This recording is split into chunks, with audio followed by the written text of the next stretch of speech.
Hoje eu trago um desafio para vocês, porque nós vamos falar de voz ativa, voz passiva, locução verbal, tá? Formas nominais do verbo. Então, olha só, se você adora um desafio em língua portuguesa, com uma questão da FCC, fica aqui para você entender tudo sobre transposição verbal. É exatamente isso. Voz passiva para ativa e também vice-versa. Mais um vídeo aqui do canal, eu sou o Prof. Gui Furtado, muito obrigado aí pela sua companhia. E no vídeo de hoje nós vamos falar de um assunto que causa polêmica, tá? Isso porque tem a ver com locução verbal e também tem a ver com vozes verbais, tá?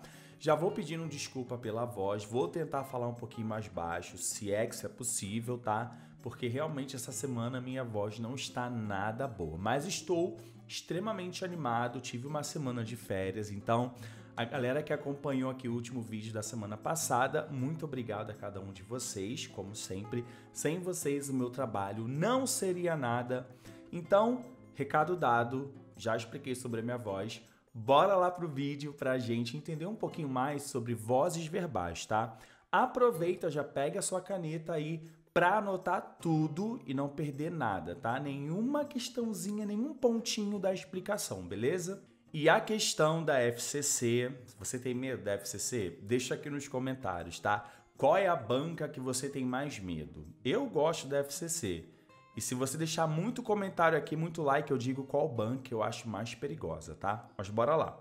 Transpondo-se para a voz passiva, presta atenção, eu vou grifando aqui com vocês, não precisa fazer a questão correndo, tá? Transpondo-se para a voz passiva, a frase. Aí ele vem com a frase aqui para você ver, né?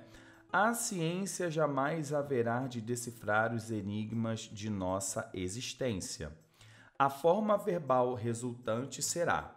Então a gente já fica feliz aqui, porque ele só quer saber da voz verbal, beleza?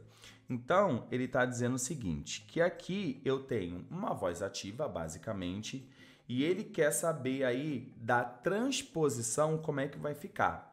E aqui a gente tem que tomar cuidado com o seguinte, né? Nesse caso aqui, a ciência jamais haverá de decifrar os enigmas. O que a gente pode observar é que eu estou trabalhando com uma locução verbal. Haverá de decifrar, tá, gente? Isso aqui é uma locução verbal, tá? E a primeira dica que eu posso dar para vocês é a seguinte. Para que eu consiga fazer uma transposição de uma voz ativa para uma voz passiva, tá? Eu preciso ter verbo transitivo direto. Então, assim, não é qualquer verbo que eu consigo fazer a transposição verbal. Então, eu tenho que ter um verbo transitivo direto, porque o objeto direto vai virar ali o meu sujeito paciente. Então, por isso que você precisa trabalhar com verbo transitivo direto. Em alguns casos, a gente também encontra o verbo transitivo direto e indireto. Mais uma vez, isso porque esse objeto direto ele vai virar na transposição o sujeito paciente, tá? Quando a gente está falando aí da relação da voz verbal, nesse caso aqui dessa locução, a gente tem que tomar cuidado com o seguinte. Quando eu estou trabalhando uma locução verbal, eu tenho sempre ali o verbo auxiliar e o verbo principal. E eu preciso olhar a transitividade a partir do meu verbo principal. Então, mais uma vez, dentro de uma locução verbal, eu preciso olhar a transitividade a partir do meu verbo aqui principal, né? Então, vamos observar a transitividade desse verbo. Quem decifra, decifra alguma coisa. Então, o verbo decifrar é um verbo transitivo direto. Isso aqui ficou bem simples de entender. Então, eu já sei que, por exemplo, os enigmas de nossa existência, isso aqui vai ser o nosso objeto direto, tá?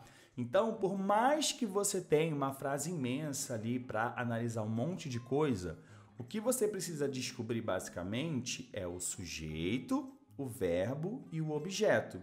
E aí você vai fazer essa transposição. A frase ela pode ser enorme, mas preocupe-se em achar o sujeito, o verbo, ali sendo ele transitivo direto, e ache também ali o objeto direto, beleza?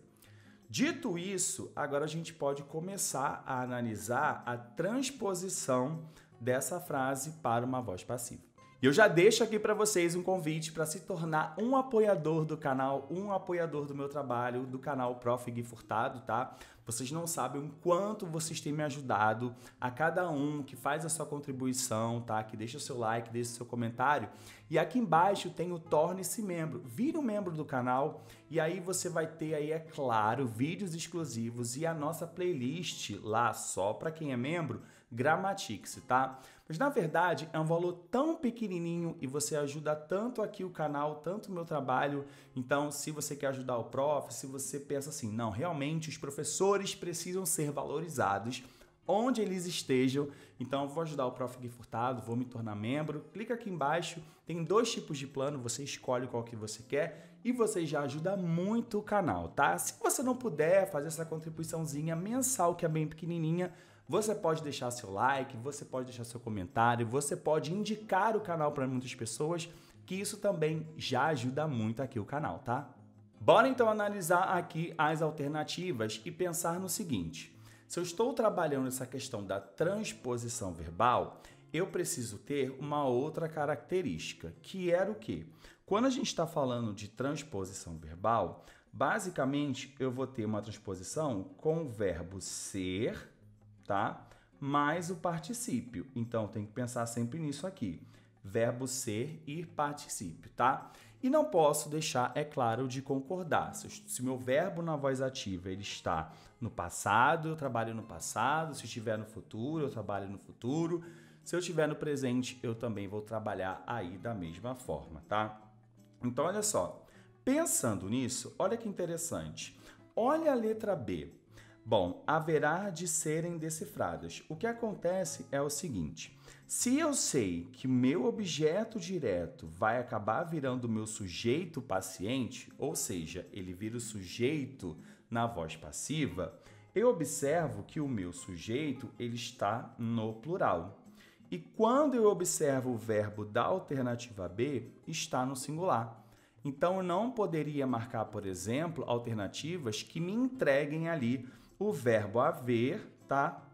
No singular, já que o meu sujeito paciente, os enigmas, está no plural. Ah, professor, mas o verbo haver no sentido de existir não é impessoal, não fica sempre no singular? Tudo bem, isso acontece, mas nesse caso aqui, ele faz parte de uma locução verbal. Ele aqui é um verbo auxiliar. E ele sendo um verbo auxiliar, ele vai concordar ali com o sujeito, no caso, o sujeito paciente. Então, eu não marcaria a alternativa B, tá? E também não marcaria a alternativa E. Uma outra coisa que eu posso observar é a alternativa D, porque ele está dando coisa demais que nem na frase está. Por exemplo, ele está trazendo o verbo ali, o verbo terão. Ele traz esse verbo que nem aqui eu tenho. Lembrando que quando eu tenho uma voz ativa para voz passiva, eu faço o quê? Verbo ser mais particípio. Esse terão, ele nem aparece aqui. Então, também eu não marcaria a alternativa D. E aí sobram apenas a alternativa A e a alternativa C. E aí você pode matar da seguinte forma: qual é a regrinha básica, tá? É uma regra básica aí da voz ativa para a passiva. Eu tenho uma voz ativa, transformar para uma voz passiva. Verbo ser mais particípio. Na alternativa D, nós temos o que, gente? O verbo no infinitivo. Então, eu não marcaria. Então, a gente sabe que o gabarito vai ser a alternativa A, porque eu tenho o haverão concordando com o sujeito paciente, os enigmas, tá? Verbo ser e também aqui mais particípio. Então, de fato, a gente coloca enquanto alternativa correta A. Muito cuidado na hora de fazer a transposição da voz ativa para a voz passiva. E eu vou te dar uma dica. A gente só consegue transformar uma voz da ativa para a passiva quando a gente está trabalhando com verbo transitivo direto ou, às vezes, o verbo transitivo direto e indireto. Isso porque o objeto direto vai acabar virando o sujeito paciente, tá? Outro cuidado que você deve ter na transposição de vozes verbais é com locuções verbais. Então você precisa entender que quando eu tenho uma locução verbal, o meu verbo principal vai ditar, ele vai dizer ali qual é a minha transitividade, tá? Então muito cuidado para você não errar questões de vozes verbais. Viu como foi fácil hoje essa questão da transposição das vozes verbais? Bom, se você quiser mais complementos sobre isso, eu vou deixar alguns vídeos aqui na descrição linkados para vocês possam assistir aí mais questões que envolvam transitividade, vozes verbais, locução verbal e verbo haver, tá? Que eu sei que a galera tem muita dúvida. Vou ficando por aqui, não esqueça de deixar seu like e também me siga lá nas outras redes sociais, Instagram, Prof. Gui Furtado. Se você estiver vendo essa aula, já pode filmar, faz um print e me marca lá no Instagram que eu vou te repostar, beleza? Vou ficando por aqui, muito obrigado pela sua companhia, desculpa pela voz, tá? Um beijo e até a próxima.